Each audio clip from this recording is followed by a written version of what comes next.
ఇంటింటికి రాబోయే జనసేన టీడీపీ ప్రభుత్వ కార్యక్రమంలో భాగంగా ఈ రోజున ట్రాక్టర్ స్పేర్స్ అసోసియేషన్ దగ్గర ప్రచారం నిర్వహించడం జరిగింది. మరి ప్రెసిడెంట్ చాంద్ గారు కూడా సంపూర్ణంగా సహకరించి మరి సభ్యులందరినీ కూడా పిలిచి వారితో చక్కగా మాట్లాడించి మనం ఈసారి పోతున్న మహేష్ గారికి మద్దతు ఇవ్వాలి, జనసేన టీడీపీకి అండగా నిలబడాలని ప్రతి ఒక్కరికి కూడా తెలియజేయడం జరిగింది.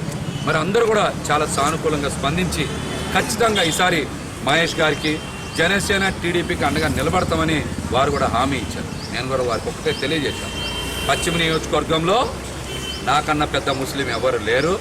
నేను టోపీ పెట్టుకొని ముస్లిం మాత్రమే పెట్టుకోను, కానీ నేను ముస్లిం సమాజం అనేది ఖచ్చితంగా వాళ్ళ మంచి గురించి అనేక కార్యక్రమాలు చేశానని కూడా వారికి తెలియజేయడం జరిగింది.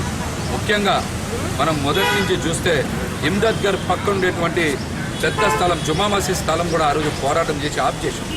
ఆ స్థలంలో పేద ముస్లింలకి షాపింగ్ కాంప్లెక్స్ కడితే కనీసం 300 మంది కుటుంబాలకి వ్యాపారం జరిగేలాగా అక్కడ షాపింగ్ కాంప్లెక్స్ ఏర్పాటు చేయాలని ఆ రోజున ఒక వస్త్ర దుకాణానికి 5 లక్షల రూపాయలకే సంవత్సరానికి లీజ్ ఇవ్వకపోతే అడ్డుకున్నటువంటి వ్యక్తి.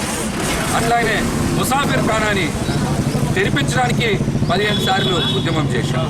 దాంతోపాటుగా ముసాఫిర్ ఖానా మీద ఈరోజు కూడా ఒకటే చెప్తా ఉన్నాం, పేద ముస్లిం కుటుంబాలు తెల్ల రేషన్ కార్డు ఉన్న కుటుంబాలకి 5,000 రూపాయలకే అద్దెకి ఇవ్వాలి, 5,000 రూపాయలకే అద్దెకి ఇవ్వాలనేటువంటి డిమాండ్ని కూడా తీసుకొచ్చాం. రాబోయే మా ప్రభుత్వంలో ఖచ్చితంగా నేను పేద ముస్లింలకి ముసాఫిర్ ఖానాని 5,000కే ఇప్పించే ఏర్పాటు చేసి తీరుతాం.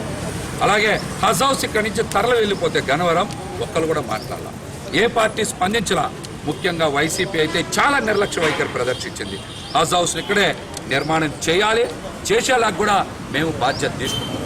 దీంతోపాటు ఉర్దూ కళాశాల ఇంతవరకు కూడా పూర్తి చేయాలి, ఆ కళాశాలని పూర్తి చేయాలని గత 4 ఏళ్ళుగా అడుగుతాను. ఎందుకు ఇంత నిర్లక్ష్య వైఖరిని వైసీపీ ప్రభుత్వాన్ని కూడా ప్రశ్నిస్తాను.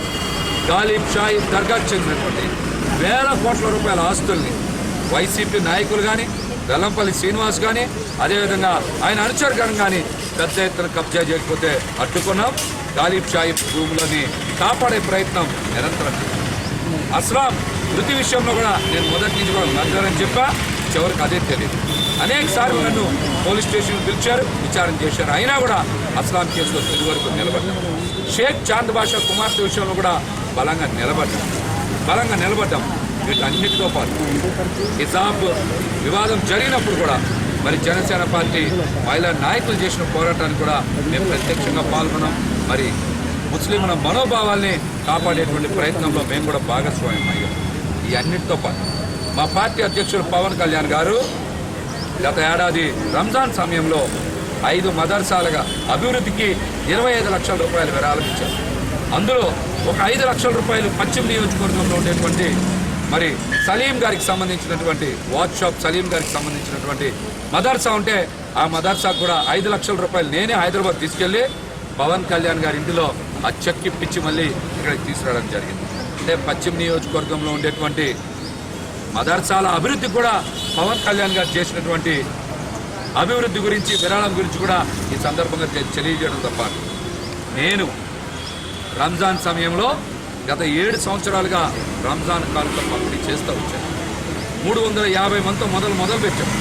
తర్వాత 500 మందికి, 1000 మందికి, 2500 మందికి ఇచ్చే పరిస్థితి ఈరోజు మాకు కూడా భగవంతుడు కల్పించాడు.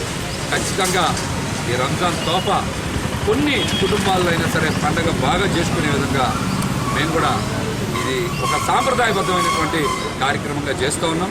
కాబట్టి పశ్చిమ నియోజకవర్గంలో ముస్లిం మైనార్టీల తరఫున పోరాటం చేసింది మేము మాత్రమే. ఈ సందర్భంగా తెలియజేస్తాం, వైసీపీ ప్రభుత్వం ముస్లిం మైనార్టీలను మోసం చేసింది, ద్రోహం చేసింది.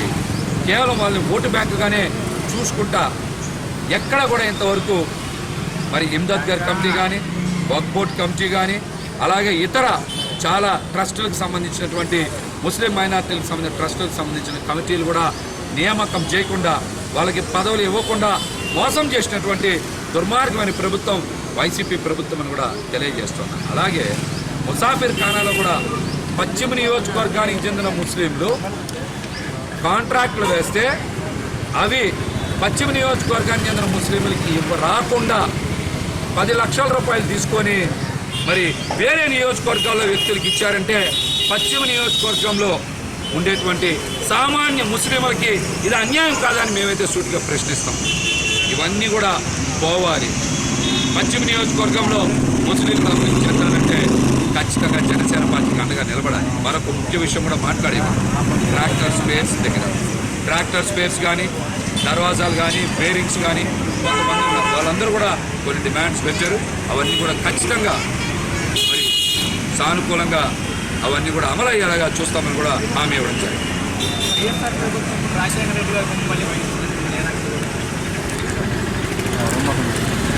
రాజశేఖర రెడ్డి గారి అంశాన్ని జగన్మోహన్ రెడ్డి గారే మరుగున మధ్య ఎప్పుడు కూడా రాజశేఖర రెడ్డి గారి పేరు చెప్తానికి జగన్మోహన్ రెడ్డి గారు ఇష్టపడతారు. మా నాన్న ఒక్క అడుగు ముందుకేస్తే నేను 2 అడుగులు ముందుకేస్తా, నా కుటుంబం గుండెల్లో పెట్టుకుంటా అని ఆయన స్వార్థపూరితమైన రాజకీయాలు చేశారు. తండ్రి పేరుని అడ్డం పెట్టుకుని అధికారంలోకి వచ్చాక తండ్రి ఫోటో తీసినటువంటి దుర్మార్గుడు జగన్మోహన్ రెడ్డి. షర్మిల గారు చెప్పిన మాటగా ఆయన సమాధానం చెప్పాలి.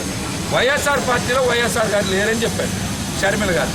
ఆ విషయం మీద జగన్మోహన్ రెడ్డి గారు మాట్లాడాలి. వై అంటే వైవి సుబ్బారెడ్డి అని, ఎస్ అంటే సాయిరెడ్డి అని, ఆర్ అంటే సజ్జల రామకృష్ణారెడ్డి అని షర్మిల గారు చెప్పారు. అంటే వైసీఆర్ పార్టీలో వైఎస్ఆర్ లేరు. ఇంకా జగన్మోహన్ రెడ్డి గారి దగ్గర ఎక్కడ ఉంటారు? ఇంకా జగన్మోహన్ రెడ్డి గారి దగ్గర ఎక్కడ ఉంటారు చెప్పమనండి. కాబట్టి తండ్రినే తీసేసినటువంటి దుర్మార్గుడు జగన్మోహన్ రెడ్డి. ముందు షర్మిలారెడ్డి గారికి సమాధానం చెప్పాలని కూడా మేమైతే డిమాండ్ చేస్తాం.